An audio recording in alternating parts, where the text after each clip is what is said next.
আমরা আপনাদেরকে আহ্বান জানাতে চাই, আমরা একটি চূড়ান্ত বিপ্লব এই বাংলাদেশে অদূর ভবিষ্যতে সংগঠিত করব ইনশাআল্লাহ। একটি চূড়ান্ত বিপ্লবের ইশতিহার ঘোষণার জন্য ছাত্র সমাজ সহ দেশবাসীকে প্রস্তুতি নেওয়ার উদাত্ত আহ্বান জানাচ্ছি। আউযু বিল্লাহি মিনাশ শাইতানির রাজিম। বিসমিল্লাহির রহমানির রহিম।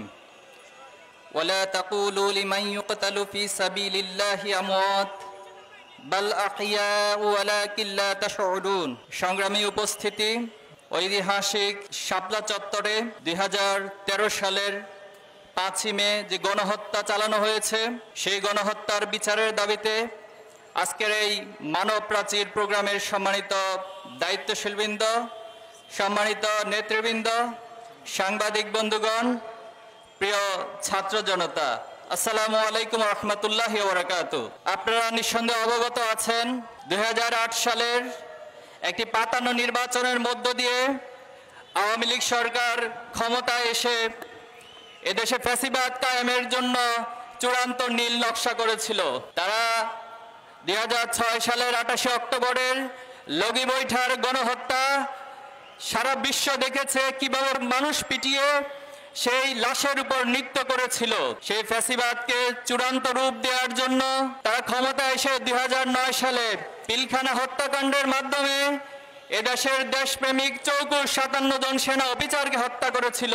এদেশের কোরআনের পাখি আল্লামা সাঈদী, বাংলাদেশের তৌহিদি জনতার কোরআন প্রেমিকদের হৃদয়ের নয়নের মণি আল্লামা সাঈদীর বিরুদ্ধে যে ফাঁসির রায় দেওয়া হয়েছিল, সেই রায়কে কেন্দ্র করে 2013 সালের ফেব্রুয়ারি মাসে কয়েকদিনের ব্যবধানে সারা দেশে নারী পুরুষ সহ প্রায় 150 জনের বেশি হত্যা করে শেখ হাসিনা গণহত্যা চালিয়েছিল।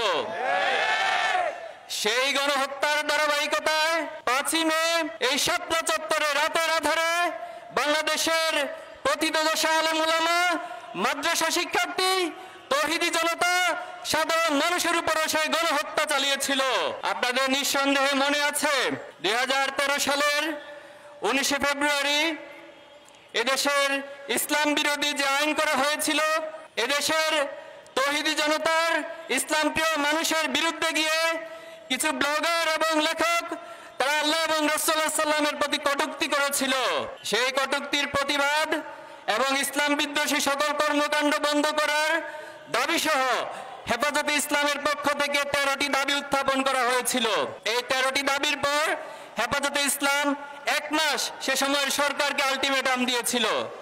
কিন্তু দুঃখজনক হলেও সত্য, সরকার হেফাজতে ইসলামের সেই 13টি দফাকে উপেক্ষা করে ইসলাম বিদ্বেষী একটি চক্রকে দিয়ে শাহবাগে গণজাগরণ মঞ্চের নামে ইসলাম বিদ্বেষী প্রোপাগান্ডা এবং কর্মকাণ্ড চালিয়ে যাওয়ার এক মহা উৎসব করেছিল।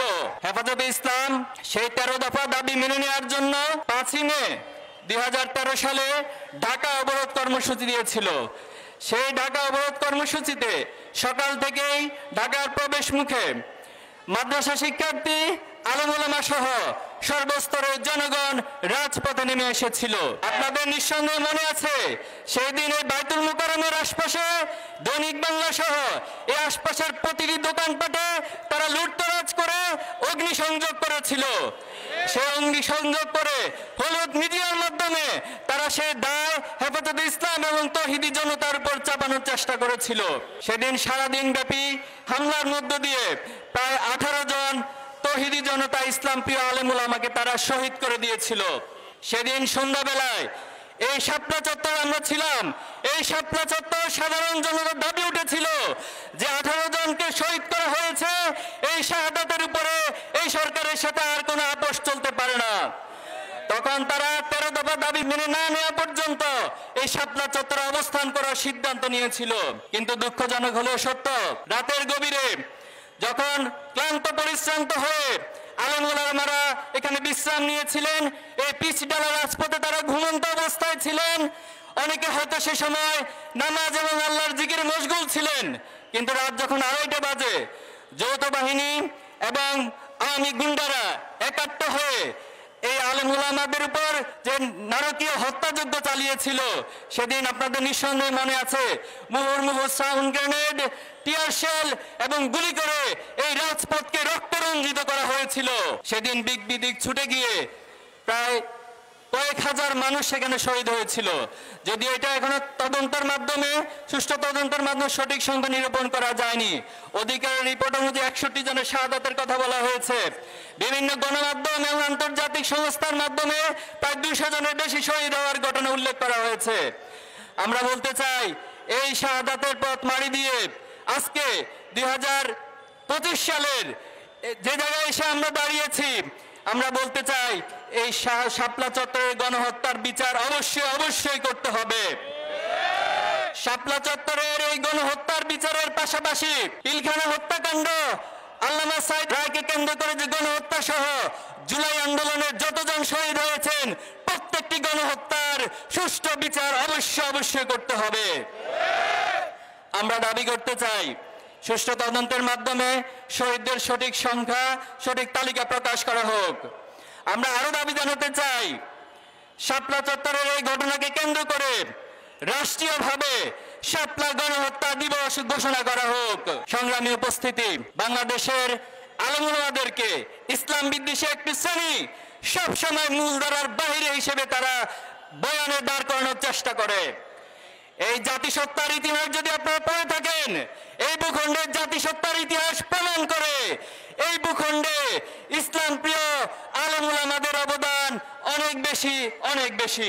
সংগ্রামী উপস্থিতি, 2024 সালের জুলাই আগস্টের যে আন্দোলন, এই আন্দোলনের পর আমরা একটি ফ্যাসিস্ট মুক্ত বাংলাদেশ গড়ার স্বপ্ন দেখেছি। আজকে যারা সরকারে বসে আছেন, যারা প্রশাসনে আছেন, আপনারা অবশ্যই এই গণহত্যার সুষ্ঠু বিচার আপনাদেরকে করতে হবে। আপনারা মনে রাখবেন, আপনারা সাধারণ কোনো প্রক্রিয়া ক্ষমতায় বসেননি, আপনারা কোনো আইনি প্রক্রিয়া মেনটেন করে ক্ষমতায় বসেননি।